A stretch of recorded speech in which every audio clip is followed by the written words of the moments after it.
So, I mean, the first question is more about why you decided to launch Mass Reports. When did you Yeah. start the business? How does it work? Sure. Okay, cool. So I was a land agent working in London, covering Southeast London. What was happening was every month we were sending out sometimes up to about 1,000 letters to landowners, and I had to appraise these sites very, very quickly. I started calling in favours from architects, which ran dry, obviously. And basically what we need to do is work out very quickly and inexpensively what you could get on a site so that you felt comfortable not only valuing it for the vendor, but also taking it to buyers and ultimately taking it to lenders. So that was the product. So we've been going about 18 months fully. And it really came out of necessity, really. I needed a tool, and the ones out there were quite expensive, so I needed to find something less expensive. What does yours cost for So we developers? started £150. So that's a planning policy report. What we'll do is we'll get you all the facts and figures around the planning policy that's relevant to your site, and also similarly to what you want to do on your site. Then we'll find you any comparable evidence and some precedent set as well, so that you can look at a site and go, actually, yes, I believe that we can do something here.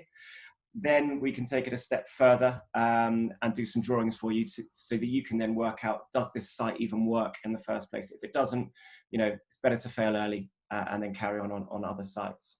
Sure.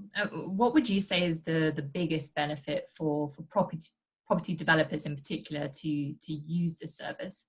Sure. Well, there are a few actually, but basically, as most developers will know, the moment you flag up to anyone that their site is worth any money, they start talking to absolutely everyone, and you're in very, very near danger of losing a site. So the main benefit of our reports is that they come back to you in 2 to 3 working days. They are created by REBA qualified architects, with very inexpensive, like I've said a couple of times already, but also they're so factual that you can be very confident in putting forward your offer and going forward with it, because everywhere that we mention any policy or comparable or any information that's going to enhance your site, we always show you where we found it. We provide a link so that you can then go, with an educated stance and say, yes, this does work. Let's start looking at it in greater detail. Sure. And what additional features can be utilised by property developers and investors and how can it potentially help them securing funding? Sure. Like again, whenever we find any information, we always show where we found it. So my actual real sort of game was that when we first started out, it's all good and well telling a developer that you can get 20 units on a site. They tie up an arrangement with the landowner, but then as soon as it gets to them getting funding, it falls apart because the due diligence from the lender actually says, do you know what, you can only get 10 on there, in which case you wasted everyone's time. So what I think is great is that you can take and we are working with several lenders at the moment to create a product to back this up, but you can take it to your lender and say, look, these are the facts. Do you agree with us? And you can do it very quickly. Yeah, there doesn't, arguably what I really want to be doing is creating a product that all the lenders and they say, do you know what, if you come together with this piece of documentation, yeah, we'll look at it very, very seriously. So that's hopefully it. We had one lender that said, yeah, I'll hang my coat on it. If we can get every lender saying that, I'll be over the moon. Absolutely.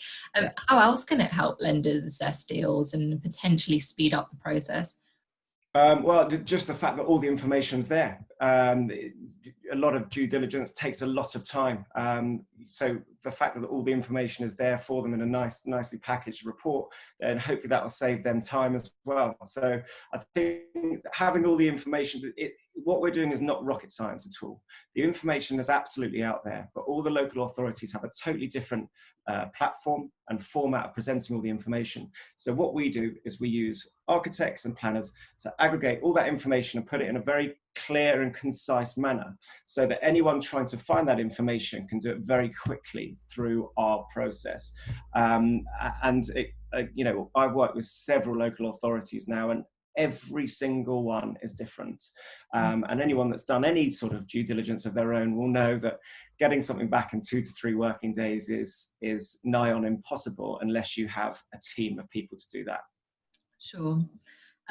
How else could this tool help with increasing sustainability and a focus on social well-being when it comes to placemaking and house building going forward, seeing as this is likely to be something that will become more of a bigger thing just due to the outbreak? Yeah, and I for one am so happy that this is coming to the forefront of people's minds. Everyone is now thinking about quality of life, and I think this really needs to come down to also the developers that aren't necessarily doing self-build, but actually developing for several people or several families. So we've actually just employed a lady. She's just graduated from Liverpool University, studying sustainability in property development, which is amazing. She started with us just this Monday, just gone. So what we're actually going to be doing is looking at different elements that can enhance the sustainability of the development, right from man-made materials, which are more sustainable, to reusing existing materials, which again is more sustainable, to renewable energy.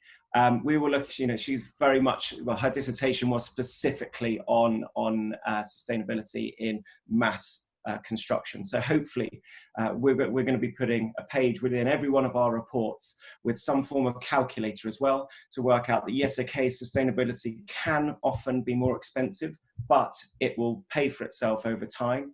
Great if you're a home building your own home, but developers are obviously about the bottom line. I genuinely feel like that people are going to be paying a premium for a sustainable product now, and similarly there are ways of offsetting this, and there are grants as well. So I'm really happy that that things are going that way. It's always been a personal thing that we strive to do in our own house, actually. So yeah, it's a step forward as far as I'm concerned. That leads me on to my next question on what's the ultimate dream for you on how this tool can be used and potentially change the way that all parties in house building in the real estate market work, including planning departments, like you mentioned earlier. Yeah, the big goal is to create a report format in which every single planning application has to adhere to a set format. Now, I know this is an enormous dream, but like I said, every local authority has a separate way of presenting things, and a lot of time and local authority efforts and money is wasted because people submit. I live near St Albans. I've actually seen a floor plan presented on a napkin. Someone has scanned in a napkin. Okay. Now, if we can have a set format that actually adheres to some preliminary design guidelines set out by the council, if you can save time in-house, then I think that's great for everyone. So I think that's the big dream, is to create a very strict format, which if you tick all the boxes, you get through to the next stage. If you adhere to that. But also, I really hope that this sustainability, and green building really does. Some of the suggestions that we're already coming up with are so easy that it'd be great if people just, even if you're just thinking about it for the financial benefit, your costs of living will go down. So if we can point that out, then I think that's awesome.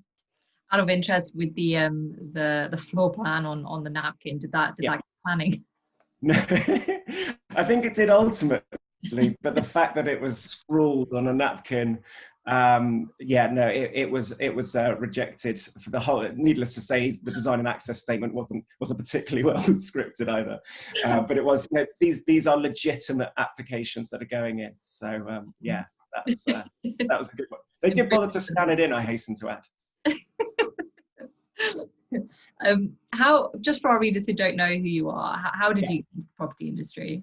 Sure. Well, started off in high street agency when I was 20. Absolutely loved it. Loved the negotiation. Loved the sale of it. But then always had a bit more of interest in finding sites for developers. I then went to sort of a very young tech company, and then just found myself always migrating back to land and finding opportunities for people. I think I I've always sort of found property interesting.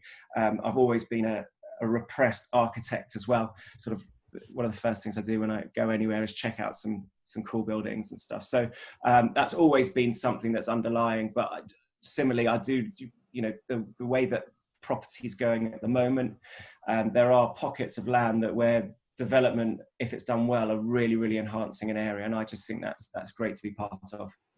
Out of interest, just from what you just said there, what's the demand been like since March for mass reports from property developers? Okay, it was great when we were setting everyone up in their own offices. It was brilliant. We thought awesome because it's a fully remote facility. We didn't need to be going to see anyone, and we thought, wow, okay, this is a great thing. Then it went silent for a couple of weeks, which was quite worrying. And then I think people started realizing, actually, right, we do need a pipeline. We need something to be concentrating on afterwards. And we've actually subsequently had our best month we've ever had in the 18 months. And similarly, the best week we've ever had. So I think, yeah, the world did stop, absolutely, and everyone was right to be cautious. But similarly, we all needed something to do after the world started again. So thankfully, that's happened. Also, we've integrated with some quite cool companies as well who are quite forward thinking. And also, luckily as well, we work a lot with housing associations who are going to have a lot of people needing their services after this. So yeah, we've been relatively lucky, touch wood. Yeah. Congrats. No, it sounds great. I assume the best month was May. May, well, yeah, absolutely. And then the best week we've ever had was at the beginning of June. Amazing, well done. And then if you weren't doing this, what would you be doing? Oh, I don't know. Definitely something to do with land. I think I'd still be an agent. Absolutely. Absolutely. I'd love to think I'd be on a vineyard somewhere, but no, I think the reality is, yeah, I'd love to be. Agency is one of the most exhilarating places to be as far as I'm concerned. So yeah, unfortunately, I haven't got a more eccentric answer than You that. dedicated for the industry. Perfect. Amazing. Yeah, Thank you so much. That's brilliant. No, actually, thanks for your time.